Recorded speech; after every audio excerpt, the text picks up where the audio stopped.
birthday girl, birthday present, αναβαθμισμένα πια τα vlogs, ευτυχώς, γιατί το δώρο γενέθλιων ήταν μια κάμερα vlog. Ήθελα να πάμε στα γενέθλιά μου ένα ταξίδι και επειδή βόλεψε να είναι Παρασκευή, είπαμε να έρθουμε ένα τριήμερο στην Αυστρία, συγκεκριμένα στη Βιέννη και στο Χάλστατ. Τώρα είμαστε στο τρένο για να πάμε Χάλστατ.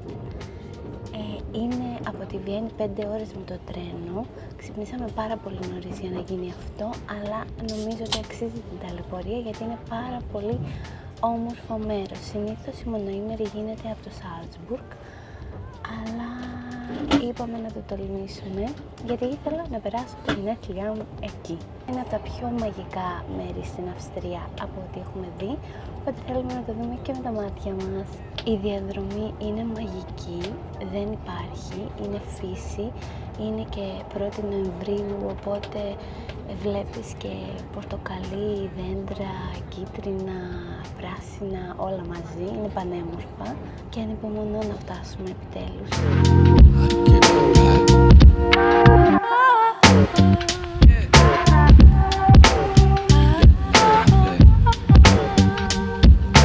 Λοιπόν, για να πας στο Χάλστατ μπαίνεις σε καραβάκι που σε πάει, νομίζω είναι 15 με μισή ώρα, 15 λεπτά με μισή ώρα για να φτάσεις στην πόλη του Χάλστατ, στο χωριό του Χάλστατ τέλος πάντων, και κάνει 14 ευρώ round trip.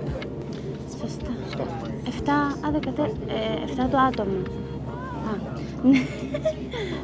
Κάνει 7 ευρώ το άτομο round trip. Το τοπίο είναι μαγικό, μαγικότατο.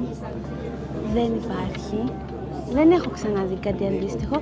Κάθε φορά είναι μεταξύ, αυτό λέω για κάθε τοποθεσία, αλλά ισχύει. Γιατί το κάθε μέρος έχει τη χάρη του. Είμαστε εδώ. Και πάμε. Παιδιά, καλώς ήρθαμε στο Χάλστατ! Με την πρώτη εικόνα είναι όλα μαγικά. Παραπληροφόρηση πριν, το boat ride για να φτάσουμε στο χωριό είναι maximum 10 λεπτά. Δείτε εδώ πράγμα. Θα τρελαθώ, δεν υπάρχει. Και είναι το πρώτο πράγμα που βλέπεις με το που μπεις. Αυτή εδώ είναι η πλατεία. Είναι πανέμορφη, είναι σαν να είναι Χριστούγεννα και δεν είναι καν στολισμένα.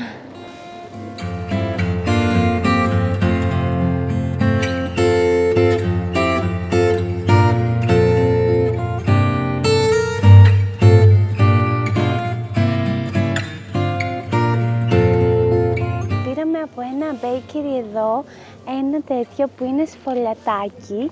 Μέσα έχει κρέμα βανίλιας και μούρα. Για να δούμε. Παραδοσιακό, είναι πολύ μαλακό. Κάποιος δεν θα φάει, νιώθω. Είναι τέλειο. Κοίτα.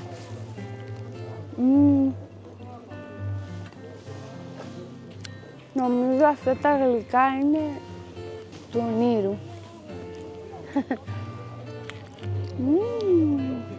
Αυτό είναι το bakery. Αυτό εδώ. Με το που περνάς λίγο την πλατεία, το βρίσκεις. Είναι πάρα πολύ εύκολο. Καλέ, δείτε! Έχει κύκνους. Wow! Έλα ρε! Είναι πανέμορφη! Πω πω! Τέλει!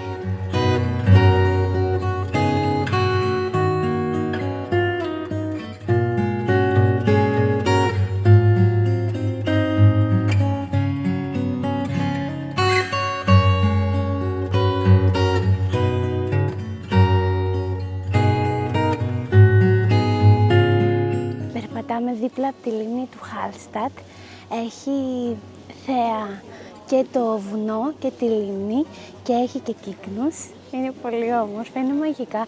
Είναι βασικά από τα πιο παραμυθένια μέρη που έχω δει στον κόσμο και νομίζω ήρθαμε και την κατάλληλη εποχή, γιατί δεν κάνει ούτε πάρα πολύ κρύο, ούτε έχει χιόνια να πεις ότι δεν θα μπορούσαμε να κινηθούμε και έχει και πολλά κόκκινα φύλλα και κίτρινα τέτοια. Είναι η εποχή δηλαδή του φθινοπόρου, η καλή, η ωραία, η ατμοσφαιρική.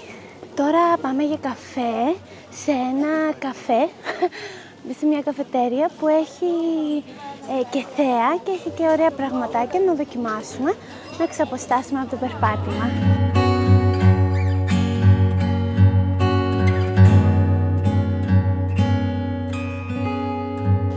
Περπατάμε και απέναντί μας είναι ένας full επιβλητικός βράχος. Oh my god!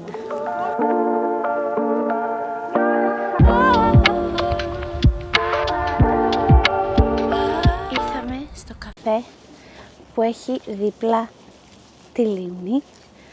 Είναι αυτό εδώ. Λέγεται Sea Cafe. Γιατί άραγε. Και έχει όλη αυτή τη θέα. Αχ, καλά, δείτε εδώ. Άντε, γεια. Ο Αγάπος παίζει να έχει βαρεθεί, γιατί εγώ παίζω όλη την ώρα με την κάμερα μου. Κάτσαμε μόλις, παραγγείλαμε 2 hot chocolates, τι άλλο, στρούντελ και 2 τόστ. Ένα σάντουιτς, ένα τόστ. Και η θέα είναι αυτή. Εντάξει, έχει και 2 ομπρέλες άκυρες, αλλά δεν πειράζει. Ήρθε η σοκολάτα μου, ζεστή, με θέα.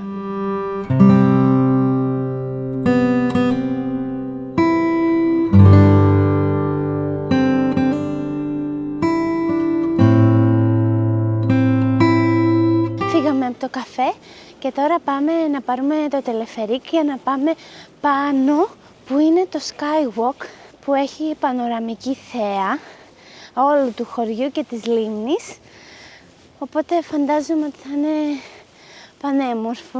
Υπάρχει άλλο το ρηχείο που γενικά λένε ότι είναι must να κάνεις αυτή τη δραστηριότητα στο Χάλστατ, αλλά επειδή εμείς δεν έχουμε πολύ χρόνο, το αφήσαμε.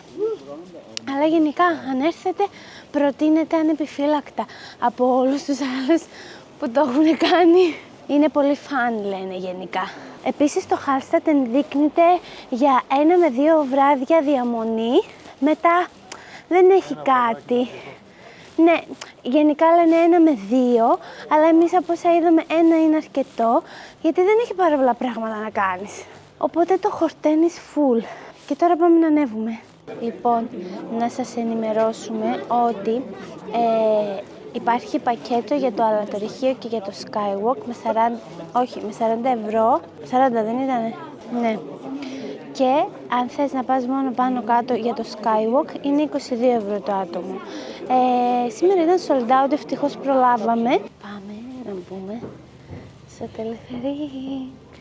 Έτοιμοι για απογείωση.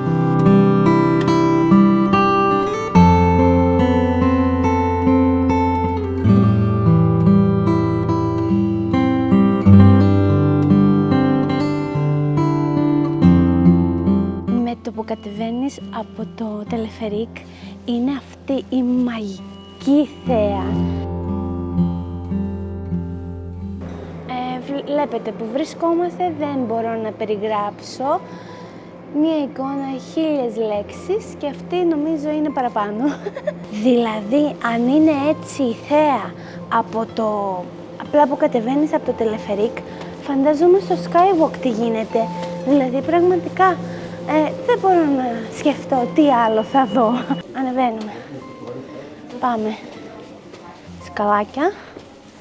Προσεκτικά, προσεκτικά. Να, εκεί θα ανέβουμε.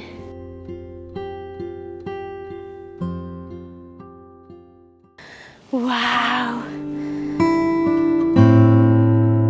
Εντάξει, νομίζω δεν υπάρχει αυτό που βλέπουμε όλοι. Αυτό που αντικρίζουμε με τα μάτια μας. Και εδώ είναι το skywalk που είσαι στην άκρη εκεί. Δεν ξέρω στα πόσα μέτρα είμαστε, αλλά αν έχεις υψοφοβία ίσως να είναι λίγο τρομακτικό. Παρ' όλα αυτά η θέα σε ανταμείβει απόλυτα και αξίζει να έρθεις εδώ σίγουρα. Η θέα είναι μαγική. Απλά και μόνο να περιμένεις την ουρά, η θέα είναι αυτή.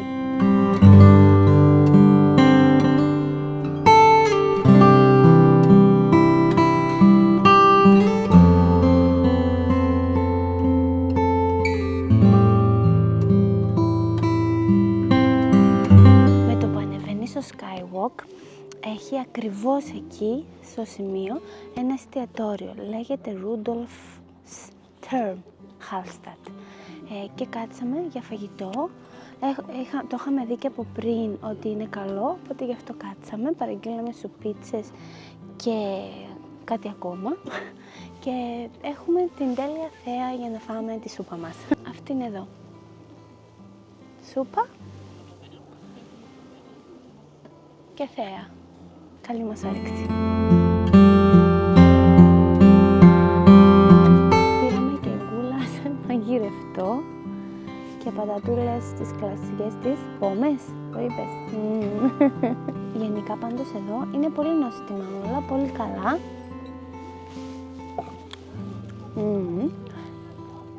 Πολύ νόστιμα και εντάξει, τιμές εγώ τις περίμενα πολύ περισσότερο, πολύ πιο ακριβά.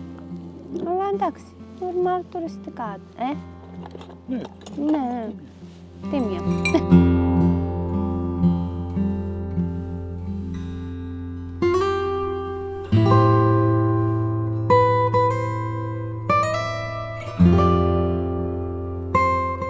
Βγαίνοντας από το τελεφερίκ που είναι μαζί με το αλατορυχείο όπως είπαμε πριν, έχει εδώ πέρα salt tasting που δοκιμάζει σαλάτια. Να. Και έχει και συσκευασίες που μπορείς να πάρεις. Δοκιμάσαμε και είναι wow! Ακραία και μάλλον θα πάρουμε κάτι της.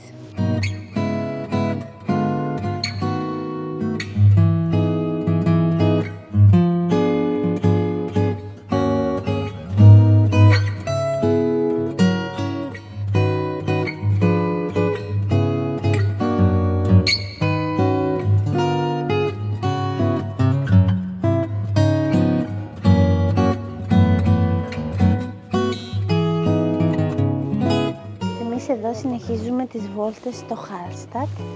Έπιασε λίγο κρύο τώρα. Είναι και το βράδυ πανέμορφα γιατί έχει πολύ ωραία φωτάκια και μαζεύτηκαν και κύκνοι και ήταν πολύ όμορφο. Στη λίμνη να καθρεφτίζονται τα φώτα και να κολυμπούν οι κύκνοι. Πολύ όμορφη εικόνα. Σε λίγο φεύγουμε. Ήθελα να πω ότι μία μονοήμερη είτε από Salzburg είτε από Βιέννη αξίζει full, απλά είναι λίγο crowded, έχει λίγο κόσμο. Παρ' όλα αυτά νομίζω ότι το τι βλέπεις εδώ και το πώς είναι σε ανταμείβει 100% και για την ταλαιπωρία. Βέβαια δεν είναι ακριβώς ταλαιπωρία, γιατί η διαδρομή με το τρένο είναι και αυτή μαγική, οπότε win-win. Πάμε βόλτα στην πλατεία να τη δούμε και βράδυ.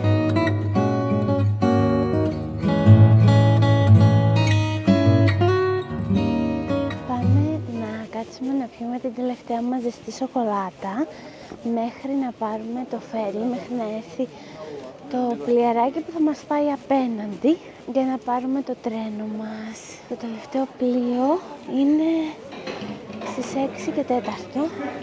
Εμάς το τρένο μας είναι στις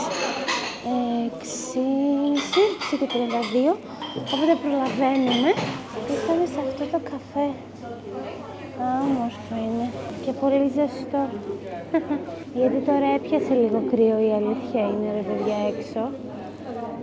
Αλλά τόσο μαγικό μέρος. Σας παρακαλώ να έρθετε και όταν έρθετε να μου γράψετε στα σχόλια να μου πείτε πώς σας φάνηκε.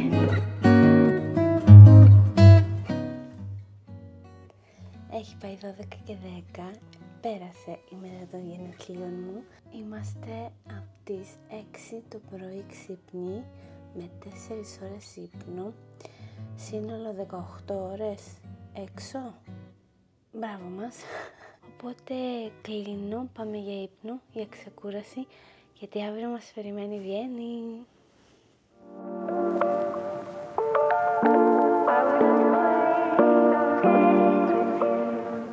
Καλημέρα από Stephansplatz. Βλέπετε πίσω μου τον Άγιο Στέφανο. Τα σούλες φούλε. Είχα διαβάσει ότι σε ένα από τους δύο πύργους που έχει ανεβαίνεις πάνω με ασανσέρ. Στον άλλο έχει σκαλιά και είναι πιο δύσκολο και έχει και πάρα πολύ κόσμο, οπότε δεν βλέπεις πανοραμικά καλά την πόλη. Ενώ στον άλλο με το ασανσέρ είναι καλύτερα τα πράγματα. Απλά πρέπει να θυμηθώ από ποια μεριά, το δεξί ή τον αριστερό πύργο. Τώρα θα κάνουμε μία βόλτα εδώ, έχει πάρα πολύ κόσμο. Εν τω μεταξύ, με το που βγαίνεις στο μετρό, είναι στα δεξιά σου η εκκλησία του Αγίου Στέφανου και είναι πάρα πολύ επιβλητικό το τοπίο και η αίσθηση. Δηλαδή, με το ανεβαίνεις συγκυλιόμενη και ο Αγίος Στέφανος. Και θα πάμε και για πρωινό, που εγώ δακρύζω φουλ.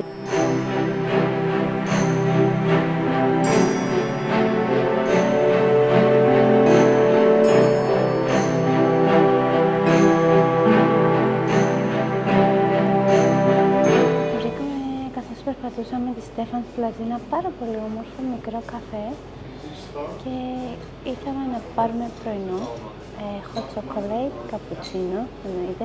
Αυτές οι χώρες για κάποιο λόγο σε κάνουν να θες να πιείς τέτοια ροφήματα, έτσι hot chocolate, καπουτσίνο, μπισκέτο, καφέ και τέτοια. Είναι πολύ μικρό, εκμοντερνισμένο, καμία σχέση με την αριστοκρατική πλευρά της Βιέννης. Τυχαία το βρήκαμε, δεν το είχαμε ψάξει. Πολύ όμορφο. Και ενώ το βρήκαμε τυχαία το μαγαζί, ψάξαμε στο ίντερνετ και έχει 4,9 από 1000 κάτι κριτικές. Το μάτι του αγάπου κόβει. Η hot chocolate μου. Εξαιρετικό το καφέ, προτείνεται ανεπιφύλακτα, ήταν φοβερό.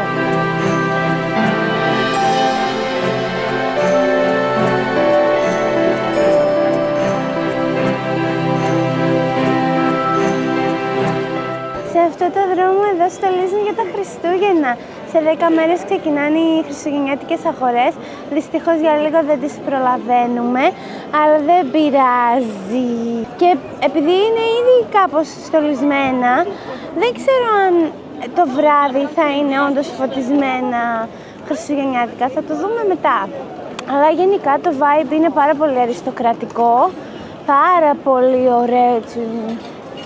Όντως, μοιάζει ρε παιδί μου πολύ chic πόλη, έτσι θα τη χαρακτήριζα.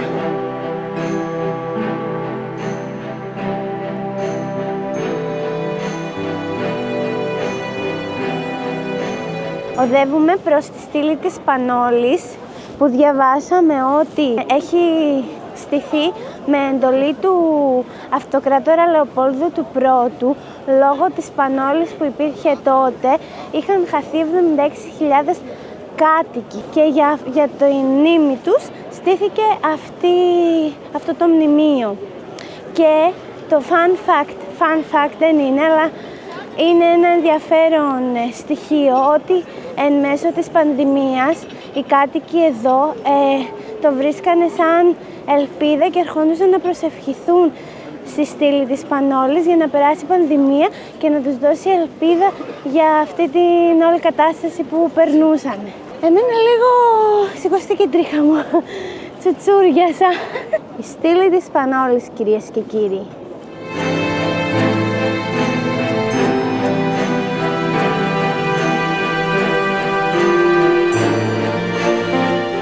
Εδώ που βρίσκεται η στήλη της Πανόλης είναι η οδός Γκράμπεν και ενώνεται με την οδό Κόλμαρτ, που είναι όλα τα μαγαζιά και μαγαζιά ρούχων, έτσι, ακριβά, οι μάρκες τέλος πάντων, και καταλήγει στο ανάκτορο Hofburg, που είναι πάρα πολύ ωραίος δρόμος και φαντάζομαι όταν είναι και στολισμένος ακόμα καλύτερα, κλειστά εισιτήρια για Αυστρία. Και τώρα κατευθυνόμαστε στο καφέ Ντεμέλ, που είναι ένα από τα πιο ξακουστά και διάσημα καφέ, έτσι αριστοκρατικό στυλ και αυτά. Θα πάμε να πιούμε άλλη μία ζεστή σοκολάτα. Τα μάτια που δακρύζουν, σας παρακαλώ, κάντε πως δεν τα βλέπετε. Το καφέ Ντεμέλ έχει πάντα ουρά, Οπότε περιμένεις. Νομίζω, δεν είμαι σίγουρη αν μπορείς να κάνεις κράτηση. Περιμέναμε κανένα τέταρτο στην ουρά και τώρα πλησιάζουμε να μπούμε και crossed fingers. Ευχόμαστε να μας βάλουν μέσα γιατί είναι πιο όμορφα, δεν είναι?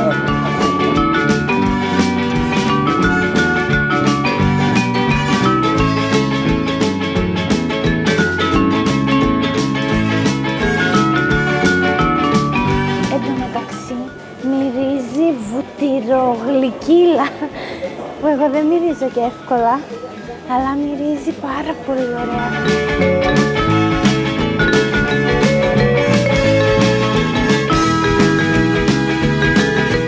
Μόλις κάτσαμε δίπλα στο παράθυρο, είναι πάρα πολύ ωραία. Εντάξει, περιμέναμε γύρω στη μισή ώρα. Γενικά για να κάτσουμε και πάνω και έξω. Για να δούμε το μενού. Τι θα πάρουμε? Και σίγουρα θα πάρουμε το τεμέλιο Hans, που είναι famous pancakes. Θα πάρουμε το Kaiser Schmarrn και ένα apple strudel που είναι τα πιο φημισμένα και must.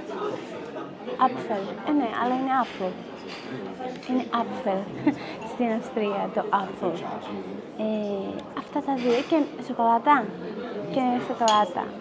Ήρθαν οι σοκολάτες μας, μία με κρέμα, η άλλη χωρίς.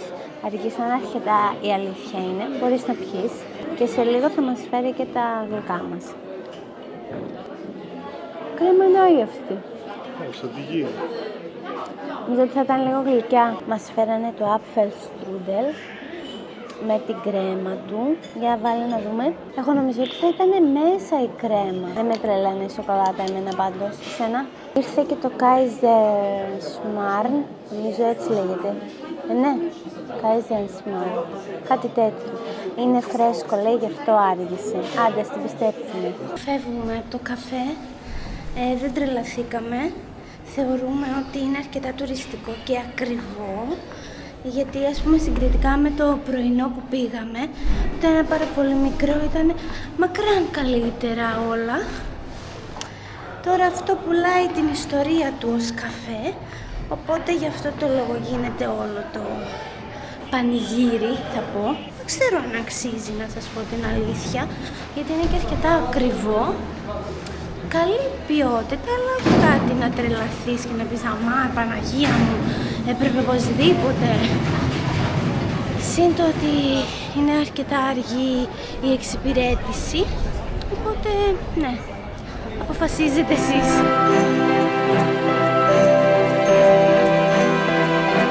Τώρα λέμε να πάμε μία βόλτα προς το κήπο Volksgarten, που είναι σχετικά 5 λεπτά από εδώ.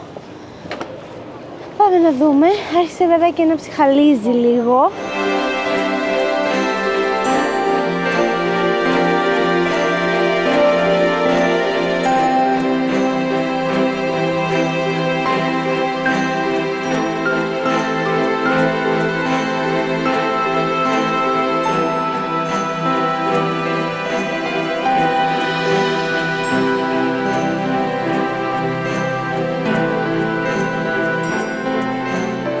Πανέμορφος κηπάκος, μικρός, μαζεμένος, και τώρα είναι και η εποχή τέτοια που είναι όλα πορτοκαλί και κόκκινα και κίτρινα και δίνει πολύ, ρε παιδί μου. Κάπως τα μπλέξαμε λίγο περίεργα και πάμε για φαγητό. Ναι, πάμε για φαγητό. Καλά ακούσατε.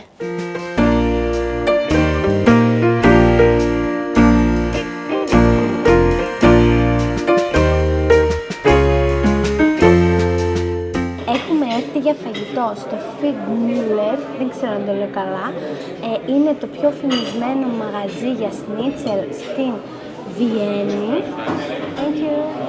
Πάνω στην ώρα. Thank you. Και πήραμε σνίτσελ, pork schnitzel, το μοσχαρίσιο, το χοιρινό, τις πατατούλες μας, τις σαλάτες μας και καλή μας όρεξη. Φάγαμε, τελειώσαμε, ήταν εξαιρετικό το σνίτσελ, βασικά όλα ήταν εξαιρετικά, πεντανόστιμα, αλλά ακριβούτσικα. Αλλά το αξίζουν, θεωρώ. Ενώ σαν θέαμα ρε παιδί μου, και vibe. Αυτό με τις άμαξες δίνει κάτι στην πόλη, αυτό το αριστοκρατικό, το παλιακό, που δεν είναι, ας πούμε, συνηθισμένο. Απ' την άλλη, εγώ δεν θα μπορούσα ποτέ να ανέβω σε άμαξα και τέτοια, γιατί πλέον νιώθω ότι επιβαρύνουμε τα ζώα και από τη στιγμή που υπάρχουν άλλοι τρόποι, ας μην τα επιβαρύνουμε τα καημένα. Την άλλη, εντάξει, σου δίνει το vibe της παλιάς εποχής. Τώρα κάνουμε βόλτα, πάμε προς την όπερα της Βιέννης, να δούμε το κτίριο. Είχα διαβάσει γενικά ότι τη Βουλή, το Δημαρχείο και την όπερα είναι ωραία να τη βλέπεις προς απογευματόβραδο, γιατί είναι έτσι πιο φωτισμένα και είναι πιο ατμοσφαιρικά.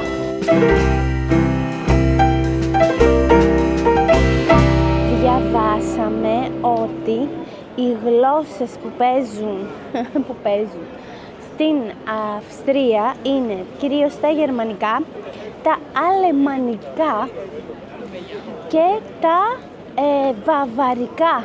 Και μετά υπάρχουν και μειονοτικές γλώσσες τύπου σλοβενικά, ουγγρικά, τουρκικά, που είναι όλα έτσι κοντά μάλλον.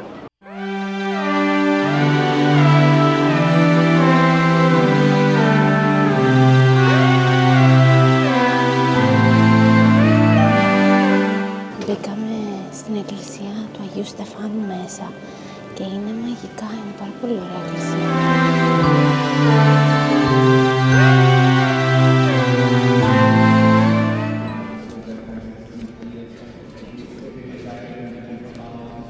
Αυτή η εκκλησία είναι πραγματικά σαν μουσείο. Πραγματικά όμως, μουσείο ολάκερο. Αγάλματα, ακόμα και αρχιτεκτονική απίστευτη.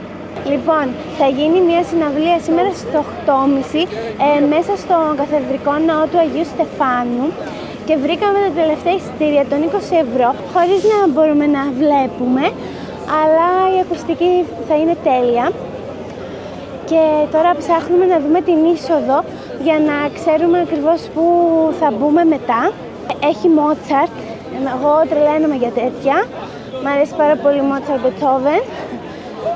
Ειδικά να τα ακούς σε τέτοια μέρη, εκκλησίες, με τέτοιες ακουστικές, με τέτοια σαν μουσεία, είναι φανταστική εμπειρία. Οπότε ανυπομονούμε για τις 8.30. Η αλήθεια είναι ότι εντυπωσιαστήκαμε τόσο πολύ με τον ναό, με το που μπήκαμε μέσα και τον είδαμε πως είναι, που είναι σαν μουσείο. Μόλις αντιληφθήκαμε ότι γίνεται αυτή η συναυλία του Μότσαρτ, κατευθείαν ψάξαμε να βρούμε εισιτήρια και ευτυχώς που βρήκαμε αυτά τα δύο. Οπότε τώρα πάμε στην όπερα και γυρνάμε πίσω σε λίγο να ζήσουμε αυτή τη μοναδική εμπειρία.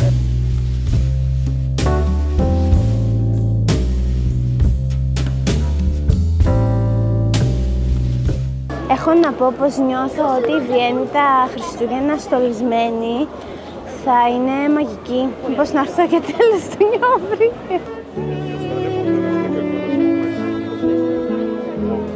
Λοιπόν, στη Βιέννη έζησε ο πρώτος ψυχαναλυτής στον κόσμο, ποιος άλλος, ο Σίγμουντ Φρόιντ, γι' αυτό και ονομάζεται πόλη των ονείρων.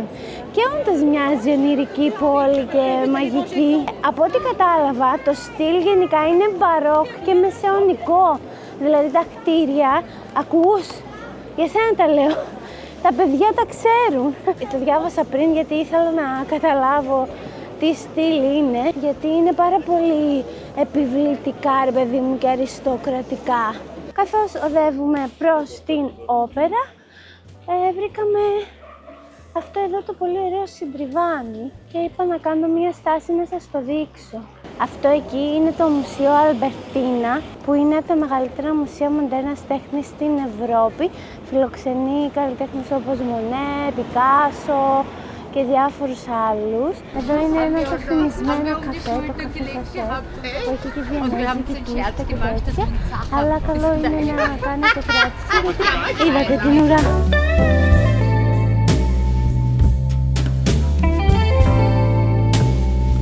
Απίστευτο! Είμαστε μέσα σε ασανσέρ αυτή τη στιγμή.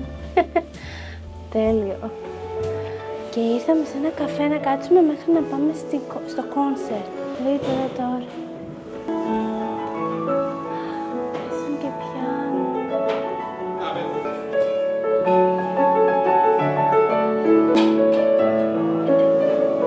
Αυτό το καφέ είναι υπέροχο, μακράν καλύτερο από το Ντεμέλ που περιμέναμε και πόση ώρα.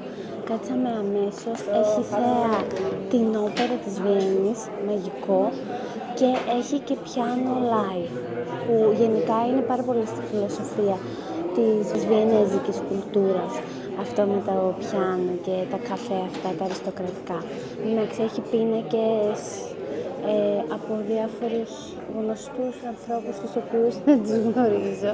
Top βιενέζικο καφέ, πραγματικά από τα καλύτερα, νομίζω λέγεται Gerstner.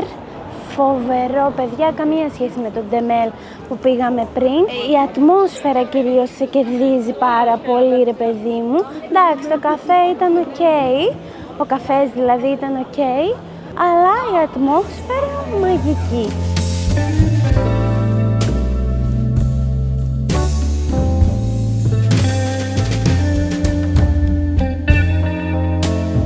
Είδαμε και την όπερα της Βιέννης μετά το καφέ και τώρα οδεύουμε προς την υπαίθρια αγορά Naschmarkt, που είναι λίγα μέτρα πιο κάτω, μέχρι να έρθει η ώρα να πάμε στη συναυλία μας.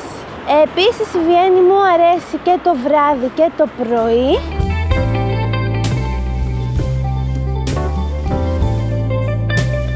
Να πούμε σε αυτό το σημείο ότι η Naschmarkt είναι αγορά που έχει, εκτός από υπαίθρια, ρε παιδί μου, έχει και διάφορα μαγαζάκια για φαγητό, ποτό, κυρίως για ψάρια, και είναι πάρα πολύ must. Αυτό που σας έλεγα το πρωί με το μετρό και τον Άγιο Στέφανο, με το που βγαίνεις, μαγικό, Πάμε στη συναυλία! Πάμε να μπούμε! Hello! Thank you! Μπήκαμε εισιτηριάκι και πάμε να βρούμε τη θέση μας. Δείτε εδώ τώρα τι πράγμα.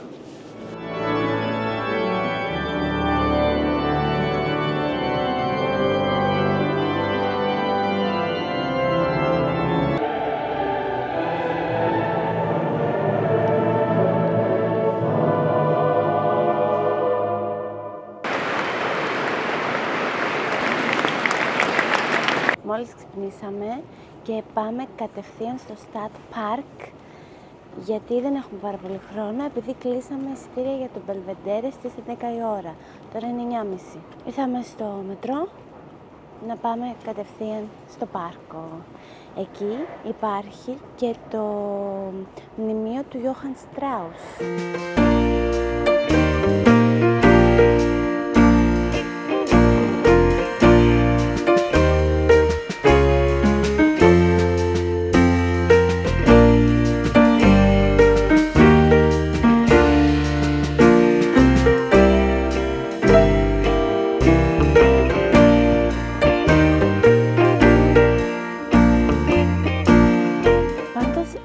Άπειρα μνημεία σε κάθε γωνιά του πάρκου και γενικά είναι πολύ όμορφο πάρκο. Βρήκαμε και το μνημείο του Johann Strauss, αλλά δυστυχώς μάλλον έχουν να κάνουν κάποια συντήρηση, οπότε είναι με σκαλωσιές, αλλά φαίνεται πανέμορφο. Με το που βγήκαμε από το πάρκο είδαμε και το μνημείο του Beethoven.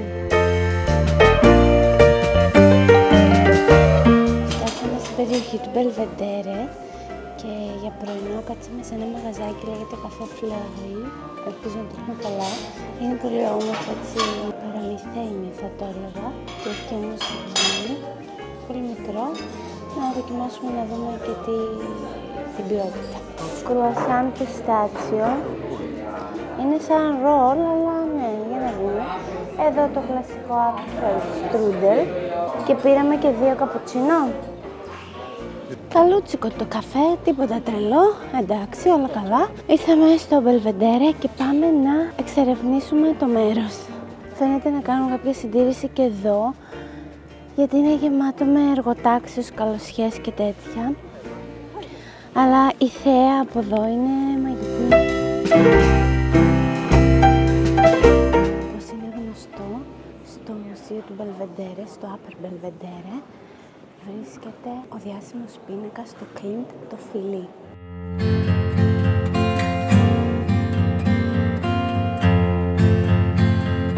Φύγαμε από το Μπελβεντέρε, είμαστε τώρα στους κήπους. Θεωρώ ότι χρειάζεται 2 ώρες σίγουρα το Upper Belvedere, μπορεί και περισσότερο, ανάλογα την ταχύτητα που έχει ο καθένας. Πάρα πολύ ωραίο μέσα, θα βρείτε πίνακες του Κλιμ, του Μονέ και διάφορων άλλων καλλιτεχνών. Έχει και μοντέρνα τέχνη και μη. Πολύ, πολύ ωραίο, χορτάσαμε τέχνη, τέλεια. Τώρα κάτσαμε λίγο να ξαποστάσουμε στους κήπους που αυτή την εποχή δεν έχουν πολύ χρώμα, αλλά είναι λόγω εποχής. Νομίζω το καλοκαίρι και άνοιξη θα είναι πιο ανθισμένα.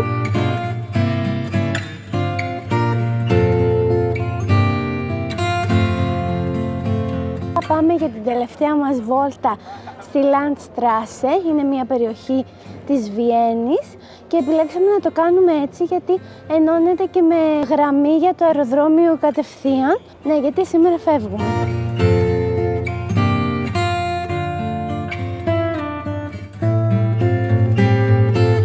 Και επειδή σιγά σιγά πλησιάζει η ώρα να πάμε στο αεροδρόμιο, κάπου εδώ θα κλείσω το vlog. Αυτό ήταν το ταξίδι μας. Η Βιέννη χρειάζεται σίγουρα 3 μέρες. Μη σας πω και λίγο παραπάνω έτσι για να έχετε και χρόνο, άνεση και τέτοια. Αλλά και με 1,5 μέρα είδαμε αρκετά πράγματα και όχι τρέχοντας, χαλαρά ό,τι προλάβαμε. Και αυτός ήταν ο σκοπός άλλωστε. Αν σας άρεσε το βίντεο, κάντε like και subscribe, αφήστε μου τα σχόλια σας από κάτω και τα λέμε σε ένα επόμενο βίντεο.